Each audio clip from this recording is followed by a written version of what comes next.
लोक महिला पुरुष सगळं आम्ही अनिकेत भाईकडे गेलेलो. अनिकेत भाई एवढे पण बोलले 3 टपऱ्या राहतील बाकीच्यांना जाऊ दे. तो एक जर माणूस अनिकेत भाईच्या पुढे जर एक भाई बोलत असला माणूस शेवाले मग अनिकेत भाईचा उपयोगच काय. पुरा गाव तारेगर खारगाव हा गौलवाडी पूर्ण मतदान आमची अनिकेत भाई आदितीला आहेत.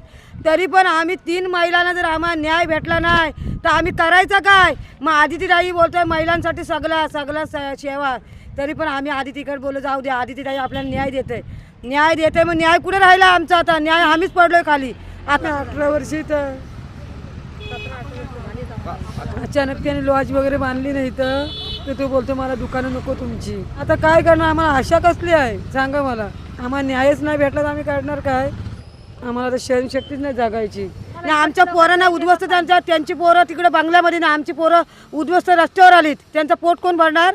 त्याचा बापूस त्याने मला आम्हाला तिला कामाला ठेवा बंगल्यावर. त्यांच्या एखाद्या बाईला जर सपोर्ट नसेल नवरा मिळालाय ती बाई पोरांसाठी एवढा कष्ट करताय ती बाई जर उद्ध्वस्त करते बाई काय जगणार कशी ती. आम्ही शिक्षणाला कर्ज काढलाय तो कर्ज फेडाल कोण.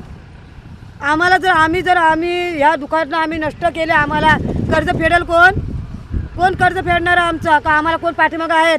आम्ही भावांच्या जीवावर आधारावर जगत होतो आणि त्यांच्या लग्न पाणी झालं त्यांच्या जीवावर आम्ही जगू काय नाही जगू शकत. त्याच्या मेलेला परवडेल मग. याला अर्थच नाही जगायला आम्हाला उरलाच नाही जगण्याचा विषय आमचा. त्यापेक्षा फॉरेट खाऊन मरू आम्ही.